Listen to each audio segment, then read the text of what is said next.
We're going to start today talking about benchmarks and norms and what that means, what those words represent for FastBridge. Then we're going to look at our reporting tab and the actual navigation of it. After that, we're going to look at the group screening report. Edgardo will walk us through that. And then we're going to look at the screening to intervention report, as well as do a little bit of live navigation. I don't want to take too much time doing that because I think sometimes the best way to learn it is to actually play around with it, which will lead us to our last chunk of time today, where you're actually going to be doing some data analysis, looking at your own reports and filling out a sort of a template that will help you to gather your ideas around the data. Now, as we are ready to begin, I would just encourage you, if you have questions, we have the chat available, but also there's going to be a lot of information coming.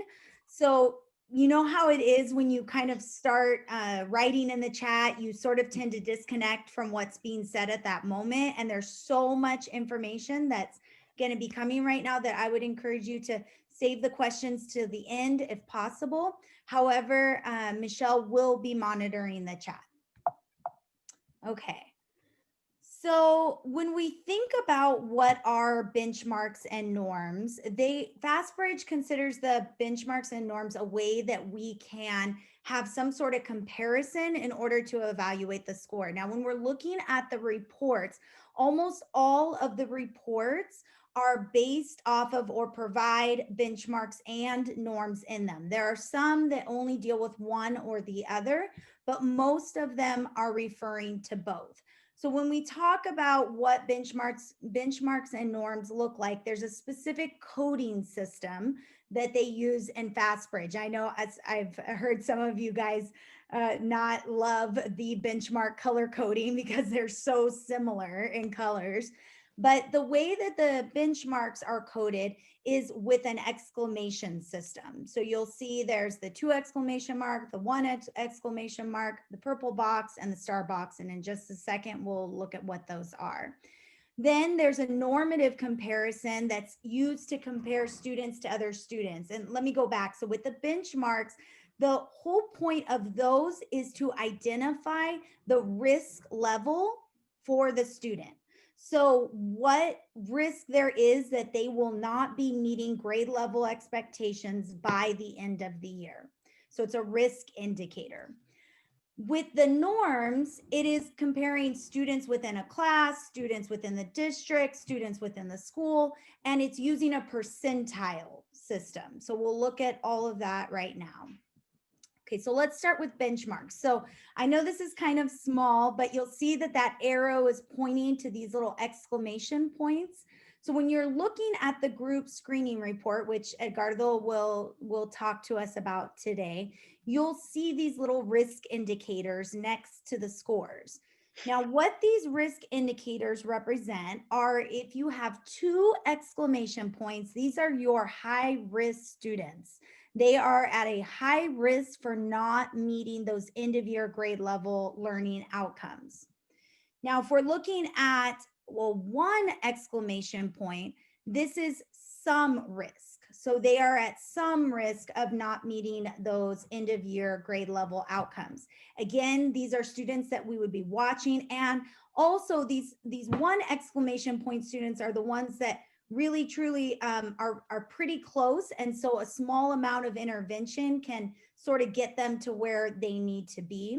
Not that in any way that makes them more or less of a priority, but just something to keep in mind.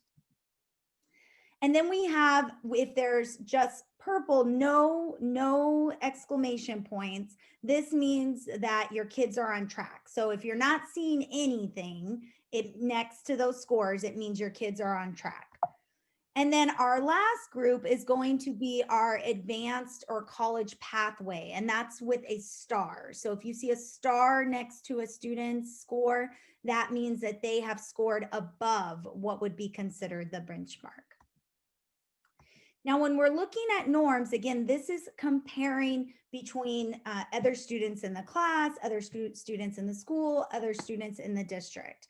In order to have these types of scores, you need to have tested at least 70% of your students. The 0 to 19.99, or 0 to 20, is going to be our students that are most likely to need those really intensive supports. So if you're seeing a lot of red, that's going to be a sign that student needs more intensive supports in addition to what we're already doing. Now, when we look at our orange, any of our students that are marked as orange, they are likely to need those supplemental supports. And these are our kids that are falling in between the 20 to the almost 30th percentile. If they are marked as green, and you can see here in this picture, the color coding, you can see the student that on the different, in comparison between the grade level, the school, the district, and the national, you can see how they compared. Now, one thing that's important to mention here is when we're talking about norms, the colors will differ potentially based off of what it is they're being compared to.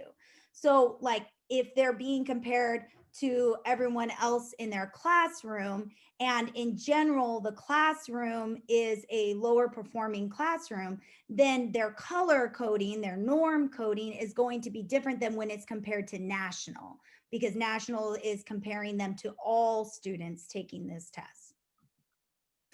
And then last would be that 85th percentile. And these are the kids that need the accelerated learning opportunities. Now, these numbers are new for us. They're not like Fountas and Pinnell numbers. So if you're wondering what do all of these numbers mean, like if you're giving them the test and you're like, okay, my student scored a 435, what does that mean? What does that represent? So if you go into the training and resources section, you'll see that there are two, before you go down into like the area where we do the certifications, in the resources, there's the downloads, which my K through 3 teachers are probably familiar with because you went in there for early reading and CBM. But right next to that, there's benchmarks and norms. And when you click on that benchmarks and norms button, what it's going to do is it's going to pull up this screen for you. You will select the assessment that you're wanting to know what the benchmarks and the norms are for that assessment. And then you're going to select, all the grade levels will be selected. You could show less if you wanted to just do your grade level, you could do that. And then you'll click submit. Once you've done that, it's going to give you what the benchmarks are for fall, what they are for winter, and what they are for spring. So the risk indicators and the norm indicators are based off of this information. So you'll see up here, it's pretty small, but if you see, and I'm on 2 screens right now, so I don't know if when my arrow is pointing to it, if you guys are seeing my arrow. Do you see my arrow here? Yes? Okay, Yeah. great. I'm learning new things every day. So if you see up here, you see benchmarks, and then next to that, you see norms. So if you're wanting to look at the norms, then you would click on the norms drop down, and then you would get this drop down. And then the benchmarks is what it defaults at. So again, for the norms, it's the same thing. You're picking your test, and then you are selecting the grade, and it will give you the norm information. Now, you don't necessarily have to look at all of this, because the risk indicators and the norm indicators are telling you what this information has determined as far as, are your kids considered at risk, or are they not? Does that make sense? So this is for those people that love numbers and they want to go back and they want to have all that information figured out. But really, if you don't want to look specifically at this, the report will do this work for you. Okay, so with that, we are going to move into the reporting tab, and I am going to pass it off to my amazing TOSA counterpart. Edgardo, do you want to share your screen so that you can control? Yeah, I think it's better. Yeah, thank you. Okay, go for it.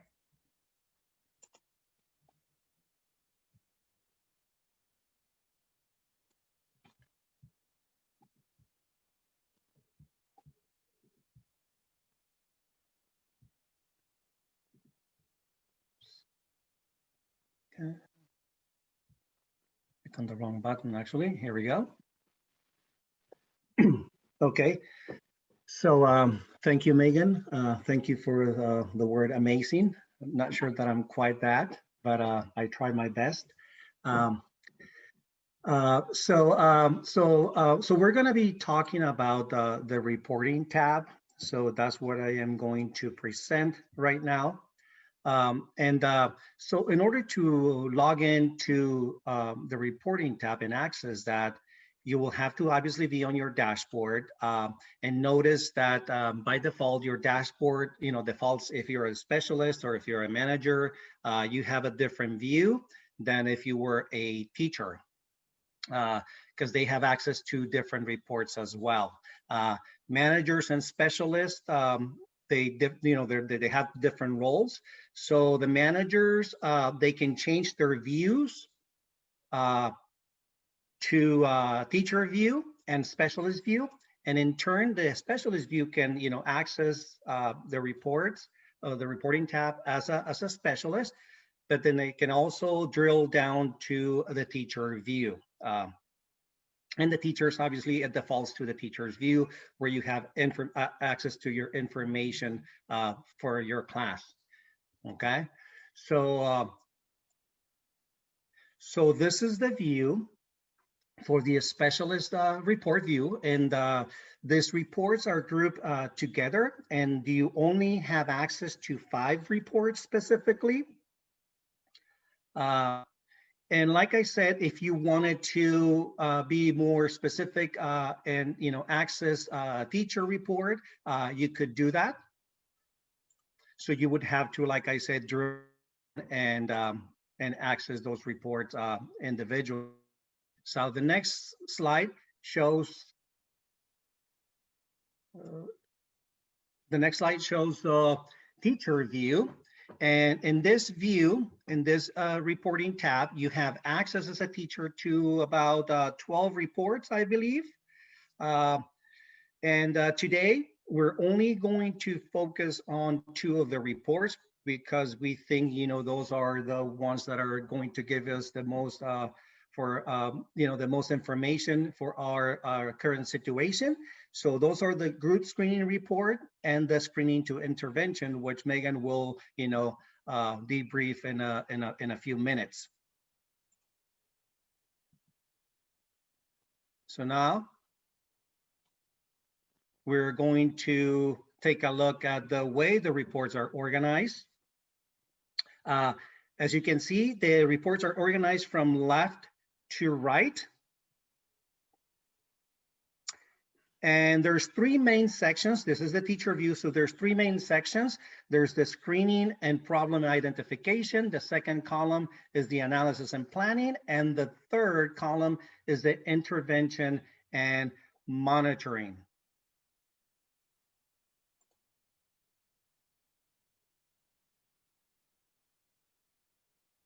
So now we're going to go ahead and take a little more an in-depth look at 2 of the reports, like I mentioned, and you can see. And then I believe Megan is also going to spend some brief time with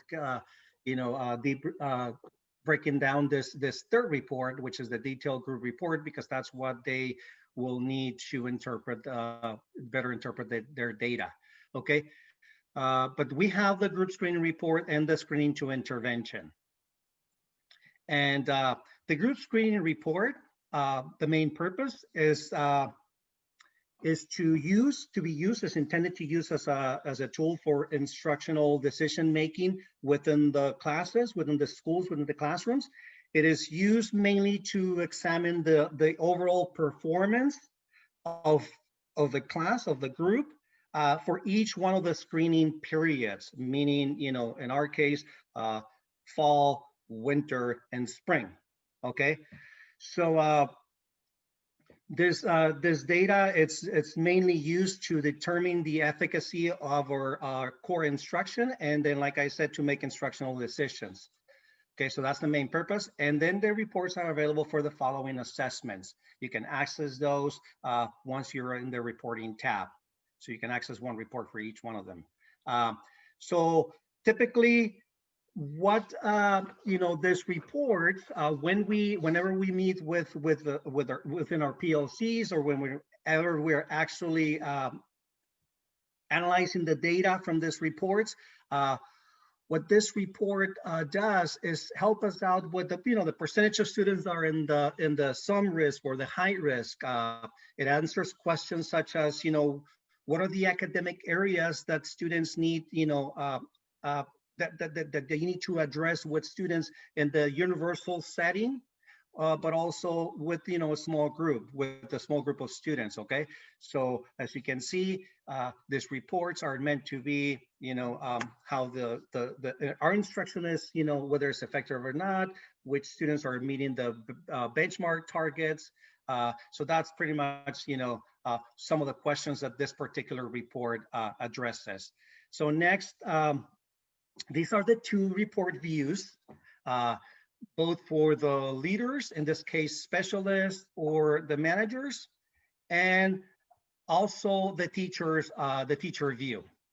So as you can see here, they're substantially different.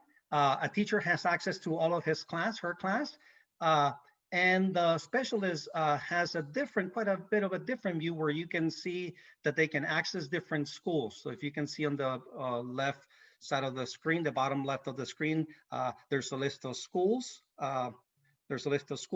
And the specialist can, drill down, like I said, and click on the individual schools, and then go to the specific teacher and the specific classroom, and so on. Okay, so those are the two different views that you have access, within those reports. So now I am going to talk briefly about, navigating the group screening report. This is, the typical example of the, once you access the report, this is what you see. This is the general view. And once you're there, you have several options to kind of like play around with this report. On the number one, on the kind of like in the middle, on the upper side of your screen, you can see, demographic options that you can play with. These are set by default by the district manager, and I think you have access to ELL information, for special education students. You have access to that. You can arrange and organize reports in, playing with those demographics. You also have, by the number two, what is called the interval. So there you would use that button to scroll down and choose whether you want access to the spring information. In this case, we only have access to the fall so far for our district. And then for the number three, you can alternate what in this tab, but it's what is called the color coding. So you have two options. You have access to reports in the benchmark color coding option, and also the normative color coding. So those are the two different views that you have for the color coding reports, and for the benchmark and the norms report. Okay, let's remember that the information presented, it's, in regards to the norms-based information, that's a normative reference, information that you access. And then on the left-hand side, you have the benchmark information, which is more criterion-based reference that you use to determine whether, students are at risk or are on track to, be at the benchmark, to meeting the benchmark at, towards the end of the year. And now you can see here the top of the report that shows a bar graph that displays the percentages of students with score in 4 different criterion reference categories. So you have the 4 different criterion there. And at the bottom of the report, you have access to the legend to interpret what each one of the colors means. Okay, so in this report, you have information that tells you whether students are at high risk, some risk, low risk, or advanced data. So that's something that Megan discussed a little earlier in the presentation. So that is displayed by accessing these reports. Now, um, like I said, there's two views that you have. You have the norms view, which is color coded in this manner.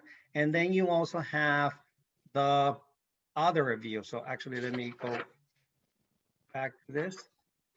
You have the benchmark view as well, like I mentioned before.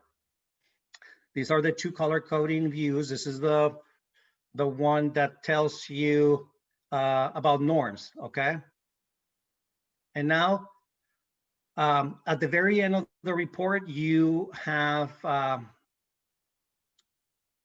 legend, like I said, and that helps you with understanding, what each one of the, the the codes, the legends, what it means.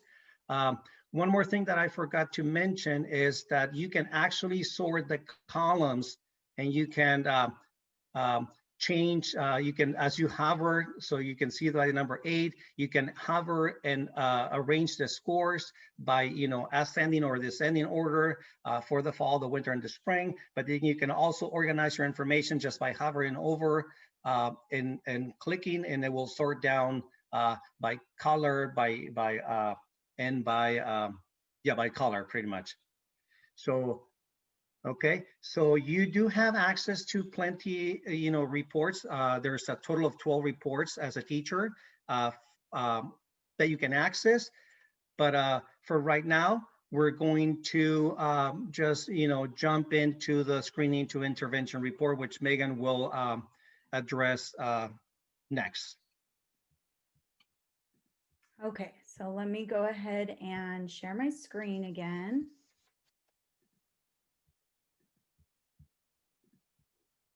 All right. Okay, everyone can see it. We're good to go. All right. So when we're looking at the screening to intervention report, this is kind of like your money report. It's the one that is super valuable because it tells us exactly what the students need based off the assessment. So we know based off the risk indicators, what it is, who's struggling, but then the screening to intervention takes that next step and tells you what you should do in order to address that struggle. In order to be able to access the screening to intervention report, you must have given either or both the fast track reading and the fast track math. So if you want to access the reading screening to intervention report, then you need to have given fast track reading. And if you want to access the math fast track or screening to intervention report, then you need to have given the fast track math. This means that teachers who have tested in Spanish, because you have not given the fast track, you've done either CBM Spanish or early reading Spanish, you won't have a screening to intervention report for reading. You will have it for math, but not for reading. So later in the day, when we are working on analyzing our data, my Spanish teachers, for right now, you guys are going to be focusing on your screening to intervention for math. For the English teachers, you can choose either one that you would like to look at. Now, when you're thinking about what are the benefits or what are the questions or what's the information that the screening to intervention report is going to give you, it's a couple things. So first, it will answer what specific skill areas need to be targeted for both group and individual instruction. And I'll show you that right now, how you can look at both group as well as individual. Also, it answers the question, how should we organize our intervention groups and what skills will they focus on? It also answers how we can adjust our instruction in order to support our work with the whole group or individual students. What is the whole group skill recommendation for your grade level or class, which is a lot of what we're going to be looking at today. What instructional needs do your students have? And based on student needs, will we group students within classes, or do we need to start doing some maybe creative thinking about grouping students across grade levels or whatever your site can come up with in order to really maximize kind of the environment that we're working in right now, which is easier than it's ever been before to do something like that, because it's as simple as clicking on a different link, right? For students to be able to have that flexible grouping. Now, this is an example of what the report will look like. We're going to dig into this report a little bit. And you might have noticed that today we didn't do a video. We're trying it this way, doing like slides and going over it live like this. So I'll be very interested to get feedback from you guys afterwards as to how this is. But for right now, you're looking at it on a slide, but we are going to do a little bit of live navigation at the end. So this is what your report is going to look like.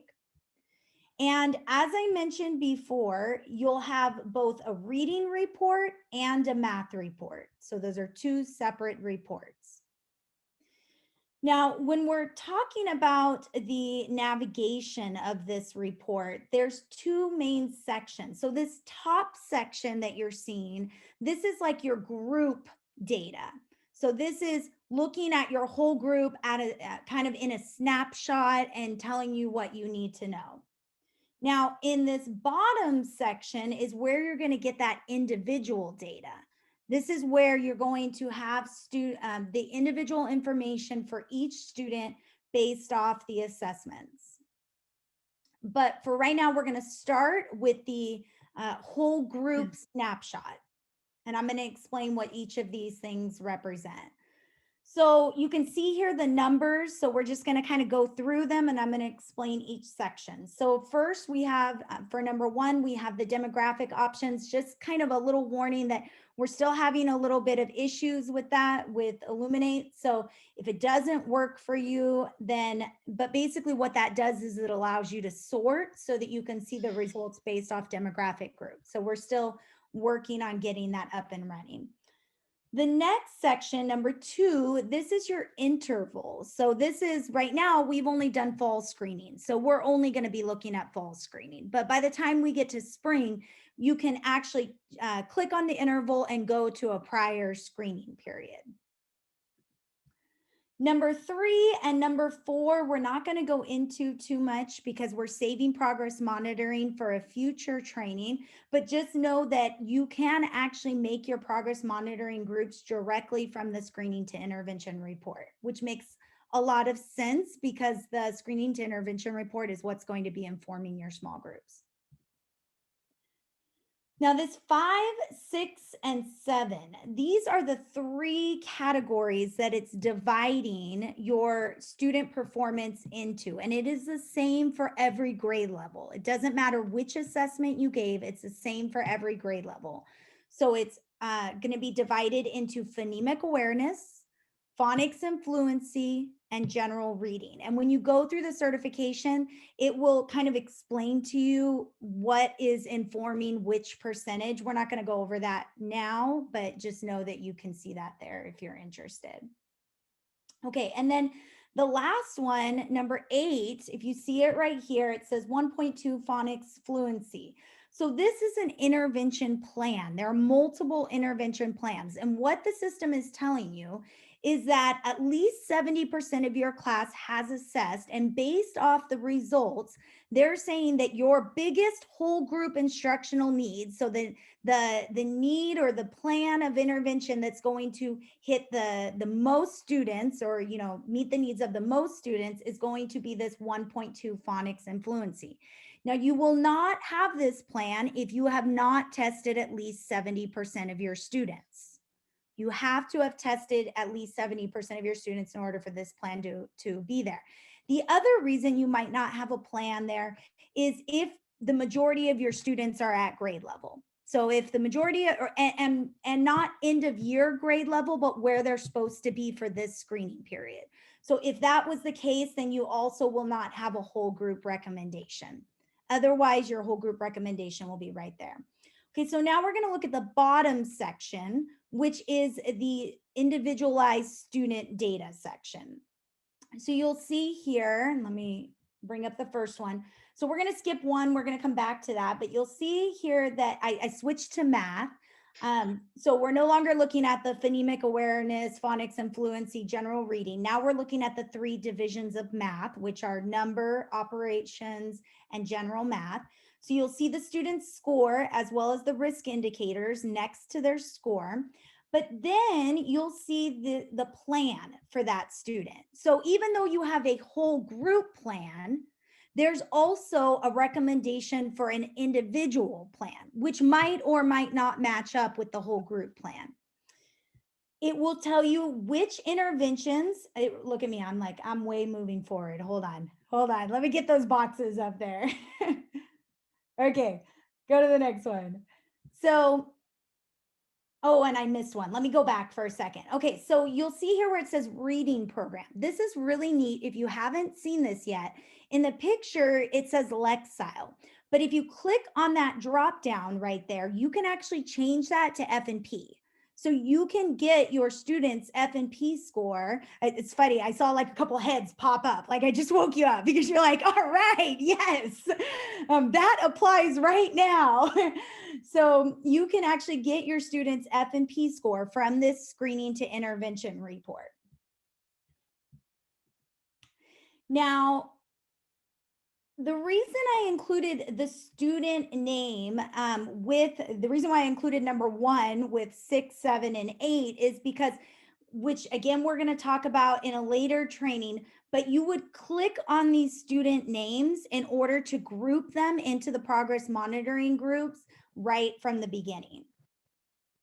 So then now going back to where I was at before, so you see that we have a plan here that tells us that specific student need, and then an intervention. Now in the interventions, it's only going to list a maximum of 3 interventions. Most of these interventions that you're going to see are the FastBridge interventions. However, we did go in and we added some of our like SBUSD interventions. So shared reading, guided reading, some of the number talks, some of the things that we do as a district, we added them to the correct plans. So those options are there as well. And then it will also give you a recommended progress monitoring assessment, as well as it will tell you the how the student is doing on the progress monitoring. Okay, so what we're going to do now is I'm going to just, and actually, can we get a time check, Edgardo? How are we doing on time right now?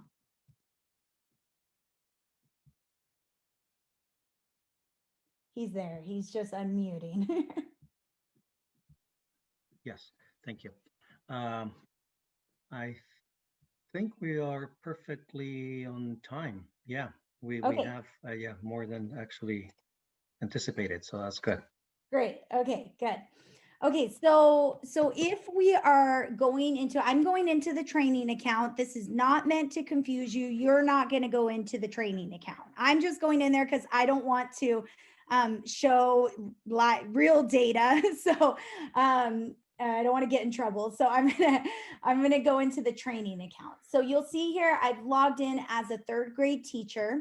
I'm going to click on reporting, and it's really important that you watch this part because in about like 5 minutes, as soon as we're done doing this, you guys are going to have an opportunity to analyze your data.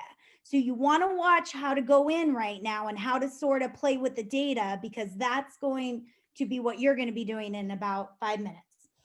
So again, I'm just going to go back. I'm going to just so in case I grabbed your attention right now. So I'm going to click on reporting.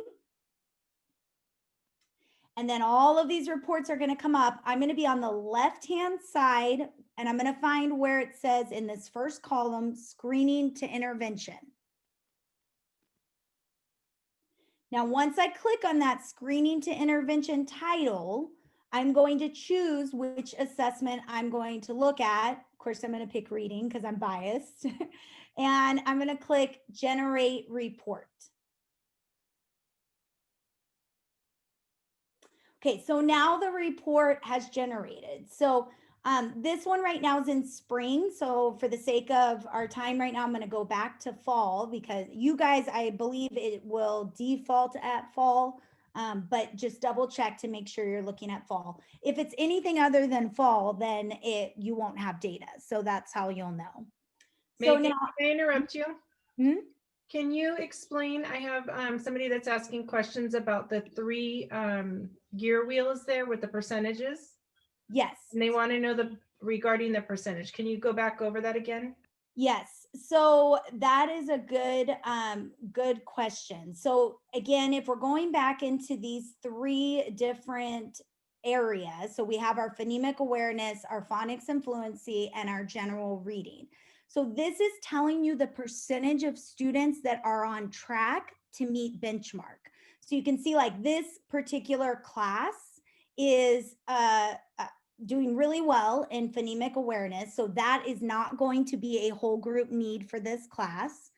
The CBM reading, English, phonics, and fluency is at 68%. Now, one thing to mention here is that this is sort of like a stepping, like a staircase in a sense. So let's say, like if your students are performing at 90% in phonemic awareness, then you're not going to need to do that. But let's say that your phonemic awareness is 68% and your phonics and fluency is 85%. No, I'm sorry. I did that backwards. 56%. Even though this is a greater need, like more of your students are not meeting benchmark, if they can't do this first step, then they're not going to be able to, like, if they don't have phonemic awareness, then we know that they're not going to have phonics and fluency and certainly not general reading, right? So the system, when it recommends a whole group recommendation to you, it's going to base it off of the greatest need, but in this order. Does that make sense?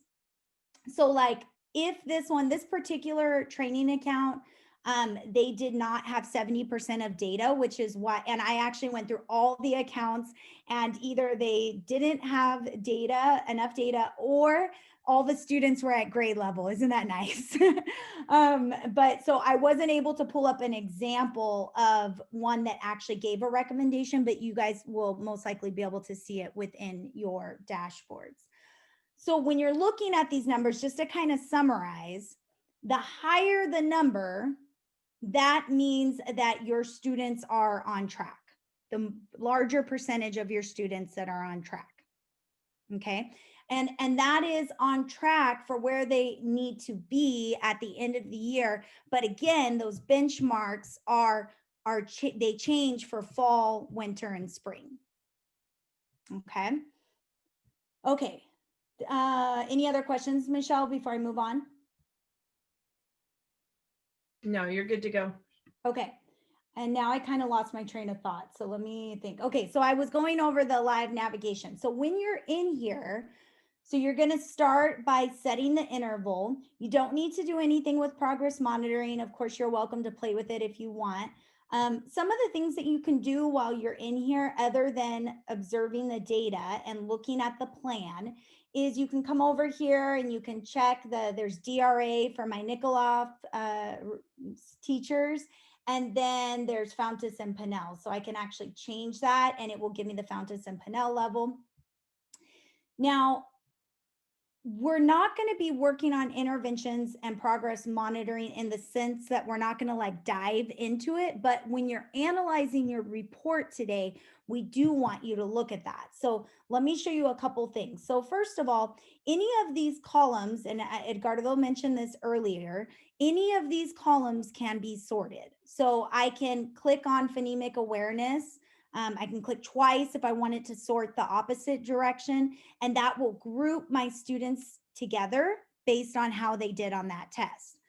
Now, where you're probably really going to want to group students is over here in the intervention plan. So when you're looking at the intervention plan, if I click on it, you'll see that these kids don't have intervention plans. It's blank. That's because all of these kids, either one of two things, either they didn't have enough assessment information, which is what it appears like these ones are, or they scored high enough to not have an intervention plan. If a student is on track, they won't have an intervention plan.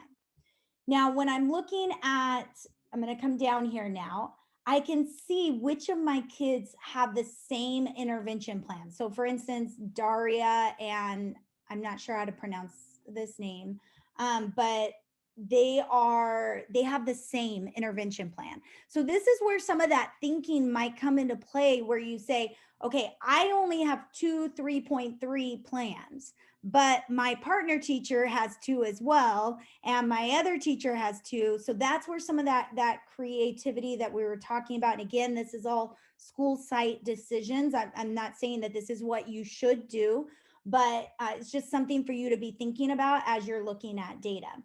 Now, the thing that I love about this is that if you see this little plus sign here, so if you click on this plus sign, and I'm going to scroll down here, it opens up this column, and it will still show you the plan. It will tell you, do they need an intense version of it, meaning the student is really struggling, so they need the intense version of this plan, which again, we'll talk about next week when we talk about interventions. It will list up to 3 interventions, that FastBridge or SBUSD interventions that you could use for that. And it will also tell you the recommended progress monitoring assessment, which we're not going to be looking at till January. So you don't need to worry about progress monitoring until January. But just so you know, as we're going over this report, I want to explain what that is. Okay, so this is the report. Down here at the bottom, if you forget what some of these indicators mean, you have your keys so that you can look at it. Then now I'm going to go back to, give me just 1 second as I move this back over here. Michelle, are there any questions in the meantime? No. Okay. All right. So Edgardo, could you do me a favor and put the link for the data analysis form, the copy version, the one that is in our slides, if you could add that to the chat. So here is our plan for the rest of the time today. Our goal is to give you guys about half an hour to really work with this data. This is not certification time. I know normally that we give this time as certification time, but we want to really use this time to analyze the data, because let's be honest, it's hard to find the time, right? So we want to provide you with that time. When you click on this link, it's going to prompt you to make a copy. Okay, so you'll make your own copy. I recommend that if you want anyone to have access to it, like your administrator or your team members, then you can share that with them. Once you've clicked on this form, so let me go ahead and click on it. I'll show you what that process is going to look like. So I'm just going to click make a copy. And however is easiest for you to do this, if you want to do a split screen, I know some of you guys don't love my split screen option. So whatever works best for you, but what you're going to want to have up is your data interpretation tool, where you can actually go in and type your reflections, and as well as your screening to intervention report. So you'll need to log into your FastBridge account, go to your reports tab, click on screening to intervention, all of those steps that we just walked through. Okay. So what we're going to do as the time is going on, this is how the breakout rooms are going to work. All of the principals, we're going to start you guys off in one room together with Michelle. She's going to talk to you about a few things. Kinder and first grade teachers, I would like for you guys to please stay, because we're going to talk briefly about one more report that applies only to you. And specialists, you also are going to be in a room. Now, the rest of you guys, after I finish with kinder and first, I'm going to start slowly trying to match you with people from your school, from your grade level, okay, or close to your grade level. So you'll probably start off just needing to silence unless I already have you in a breakout room. But then at some point, I will move you into a breakout room. Okay, so again, we have 30 minutes. So the first part, it's really just about you analyzing your data. Okay, so let me stop sharing and just see if there are any questions before we move on. I have to figure out which screen my share is on. There we go. Are there any questions before I open up the breakout room? And if your question is how to access the report, just stay on and I'll go over it one more time once we get people going. We have people asking about the intervention lessons. I would wait until next week when she goes through it in a little bit more detail. Yeah, we're not going to touch at all on the interventions today. And I promise you that's because I really feel like it's too much for 1 week. I don't want anyone feeling completely overwhelmed, and Edgardo and Michelle, I know, feel the same. So just for now, kind of look at, where those patterns of interventions lie, where those trends of interventions lie amongst your students, but not necessarily digging into the interventions yet. Okay, any questions? All right, I'm gonna open some rooms right now. If you added later and you did not rename yourself, please do so now, because that will ensure that you get in quickly. And if you could name yourself, like for instance, 5 Nikoloff Jennifer, so not 5th, because that changes you in my lineup. So 5 Nikoloff Jennifer. I'm gonna open the rooms. Okay, if you are not Kindern first, then go ahead and mute me and then I will transfer you into a room in just a bit. If you are Kindern first, then I'm going to share my screen again. Okay. All right. So my Kindern first teachers. So there is one more report that is very applicable to you guys.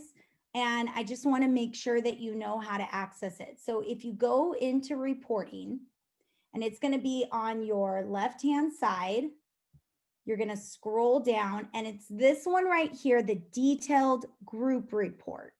Detailed group report. So I'm going to click on that. And now I'm going to choose early reading English, and I'm going to go ahead and do fall. And I'm going to generate this report. Hopefully this teacher has data. Yes, he does. Okay. So now you'll see that in this assessment, it looks really similar to the dashboard that you actually recorded your early reading scores into.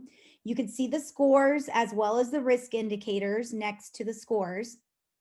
Now, this is the important part.